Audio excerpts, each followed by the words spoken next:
Hello, everyone. I hope you guys are having a wonderful day. Hopefully, the mic's good too. And let's dive right into the analysis. We actually do have a lot to cover. I have made some adjustments to the count that I've been following.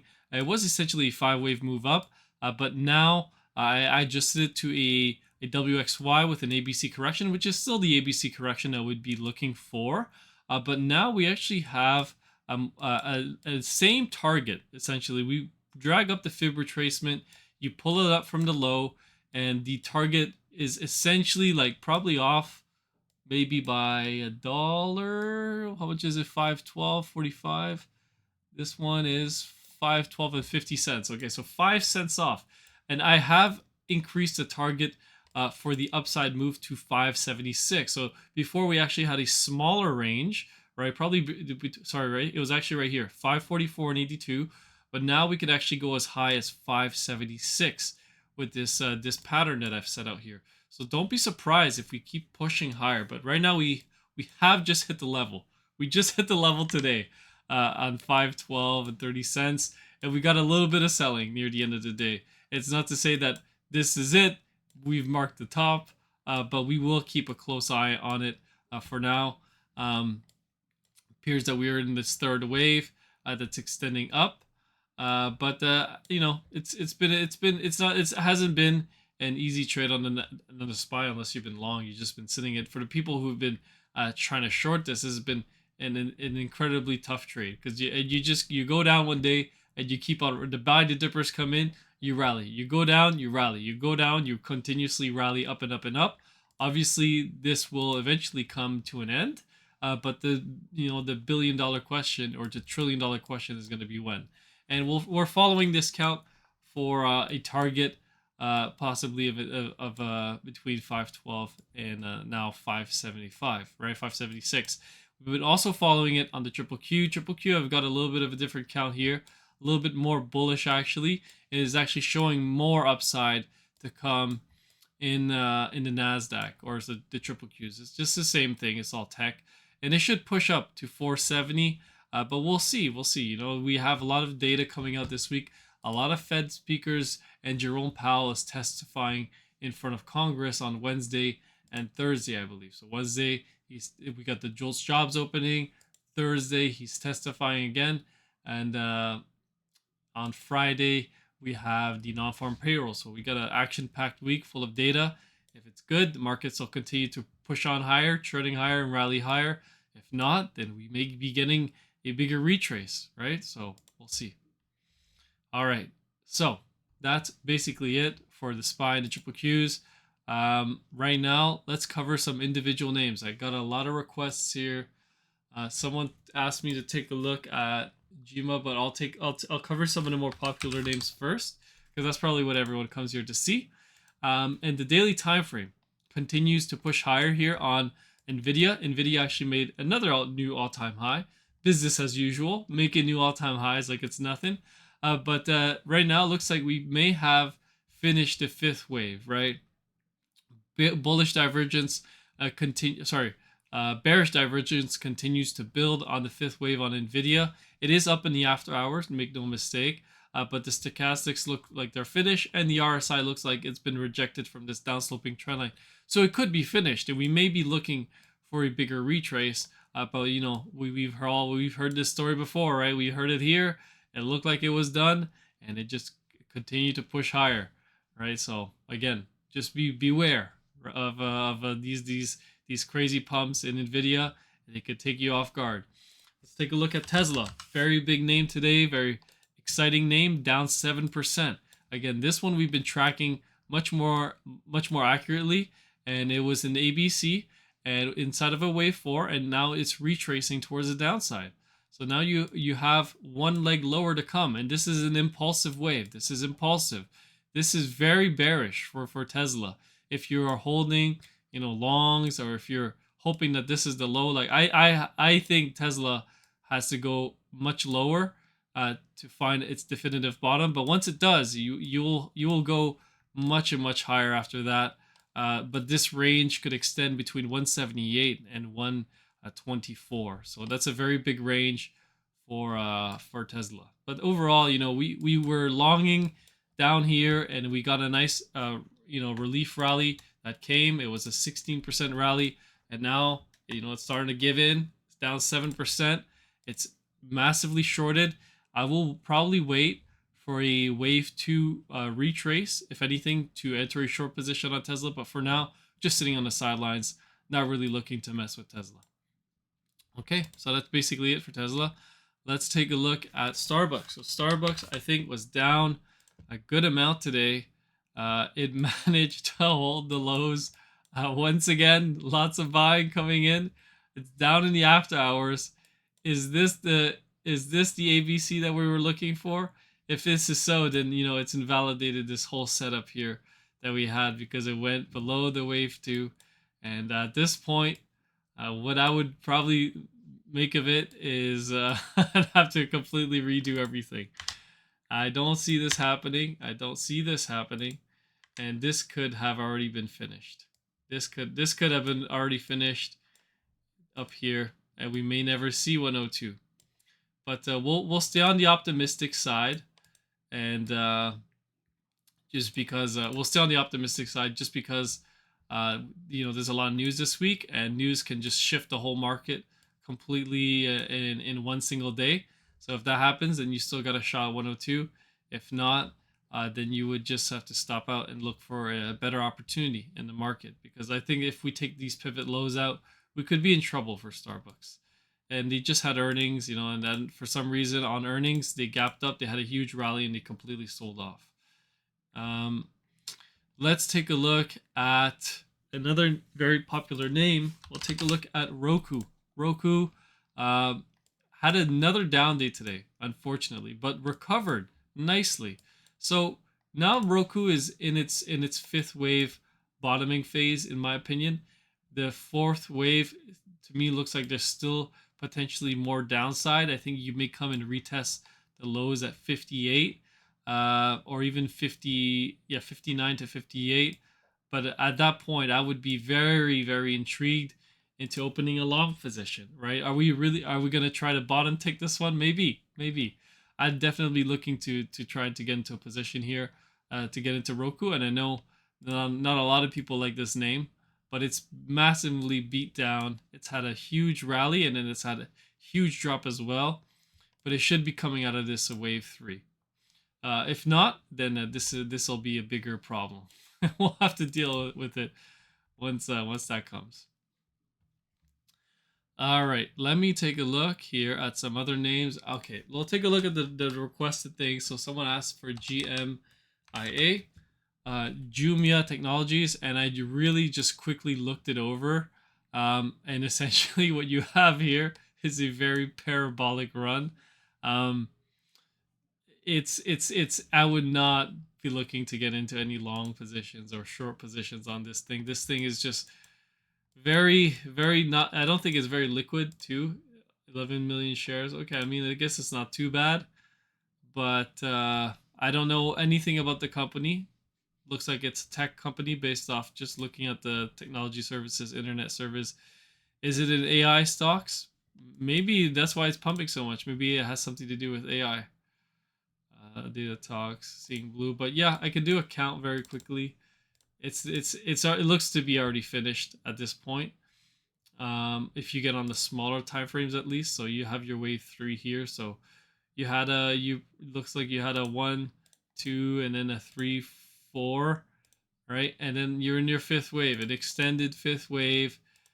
Continuously building bearish divergence. And this was the short area here, really. This was like you were gonna finish right here. All right, you're looking at the RSI, similar to what Bitcoin is doing, but could it drop more and more and more? Yeah, it could. This thing looks like it's had a parabolic run and it's finishing.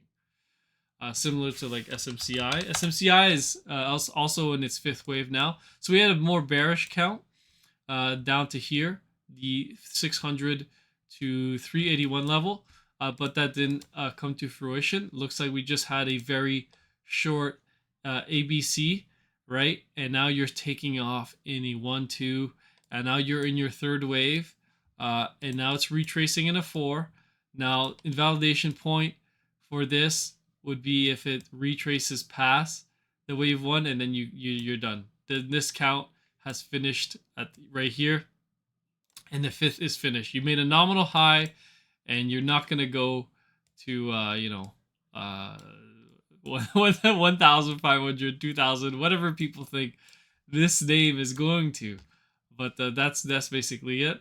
Don't really have much to add. It's really straightforward, and you just have to follow this count. And but if you want to hold all the way down, which I think this name will probably roll over once everything else starts to roll over. But what's if that does happen and the semiconductors start to retrace, then you'll see this name back down to the 300 area. And yeah, let's take a look at one more name. We'll cover one more name. I think we'll talk about Apple, because Apple actually is potentially in this third wave. To me, like, now that you're gapping down, you could be in this third wave here, right? And looking at the 4 hour, yeah, you're making lower lows. The RSI is technically extending lower. I would like to see another gap down. It's already down 31 basis points in the after hour. And I mean, this is a big name. Apple is a $1 trillion stock, right? 2.7. It's the biggest name out there. Maybe NVIDIA is about to overtake it. They're at 2.1 trillion.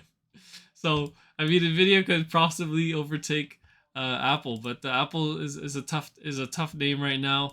If it retraces back up, then you possibly have one more low in a larger third wave, right? And then once this finishes, then we have a strong target between 160 to 148, which is a very big buying opportunity. Okay, so that's basically it.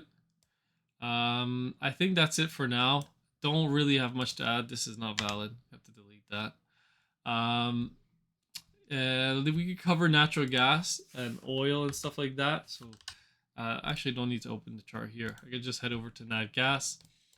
Nat gas retracing right now in the after hours, down 21 basis points.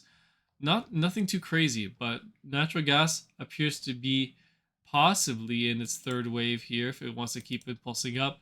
If not, and it decides to finish here at this pivot low, and we're not going to hit $2, then this will roll over. This will roll over and fail, and you'll see lower lows on that gas, more selling, more constant selling, and it's going to be a tough trade overall.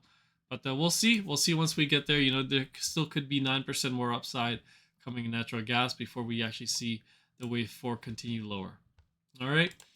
Let me take a look here at one more actually metric and then name. I actually want to cover wave edge.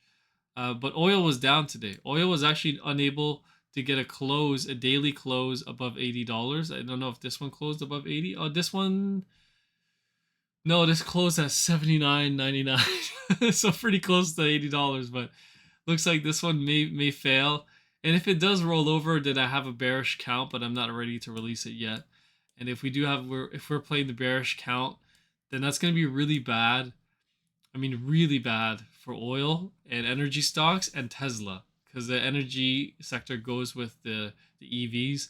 And if oil were to go lower, then that would be extremely bad. And it would show a weakening economy, not a growing one. If oil starts to break the 65 pivot, we're going much and much lower. Okay. All right. But yeah, let's take a look at SPY on wave edge. More selling today. More selling again. I mean, business as usual. More selling from big money. More selling from on the Dow Jones. Same thing on the triple Qs, and nothing on the Russell 2000. So if the Russell is going to take off, then this is our best chance. It's the best index to look for a long, but the long setup could be much lower.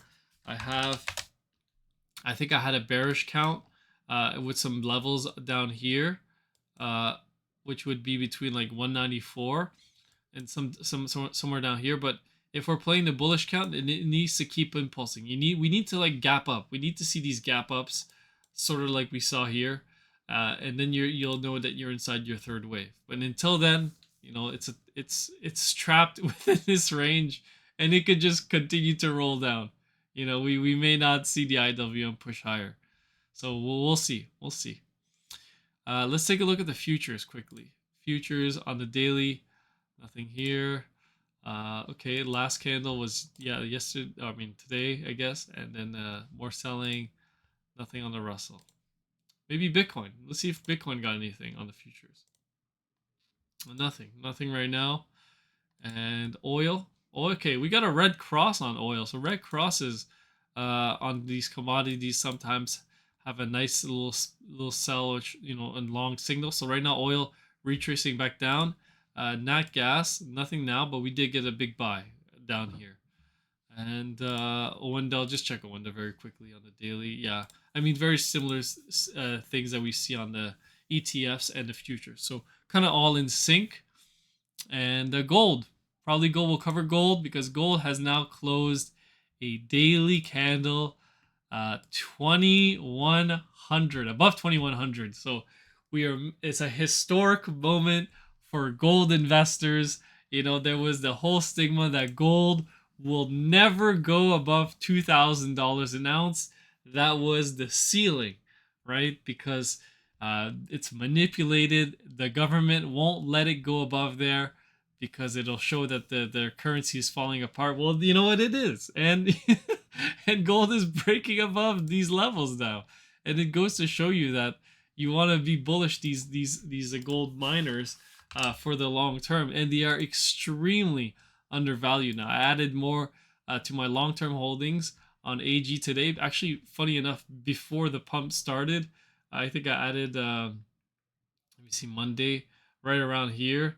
And then it just started getting a nice little lift up. And same thing on SVM. I think I longed something right around this area on Monday morning today, and it just started taking off towards the upside because silver is also going up. So these gold miners are performing really well now. I mean, I wouldn't say really well, but we seem to be getting out of a rut. Newmont Mining hit 52-week lows, and we've seen a nice rally since then. Are we gonna see these lows again? It's still possible. It's still possible. We're not out of the water if the market starts to roll over. It'd be quite unfortunate for gold investors. You're gonna have to sit back for maybe a couple more weeks, maybe a couple more months, depending on how long the market decides to retrace. But until then, it's looking good. Anyways, hopefully you guys enjoyed the video. Actually, let me cover one more thing. I'll take a look at the TLT. Okay, so the TLT is coming up here out of its rut that it's been in, kind of, I should say. It still could be that this is your wave 1 and we are looking for a bigger wave 2 before coming down in a 3 and a 4 and a 5, right? But this would mean that yields are going higher, and right now yields are hit the sell area many times and we've fallen since then. Now, are we going to go up again and extend the C leg? Yeah, it's possible, but I'll have to follow up with you guys on that. I don't have any certainty, just like everyone else. I'm just trading these markets like you, and I'm just giving you my best trade ideas and what I think is going to happen. All right. But yeah, I mean, I expected TLT to go down to this area, which it didn't happen. And if it doesn't, and we continue to push higher, then in that case, the yield, the interest rates will not be risen. They're going to be cutting, and the markets are going to fly most likely. Okay. Anyways, hopefully you guys enjoyed this video, and I'll catch you guys on the next one. Peace.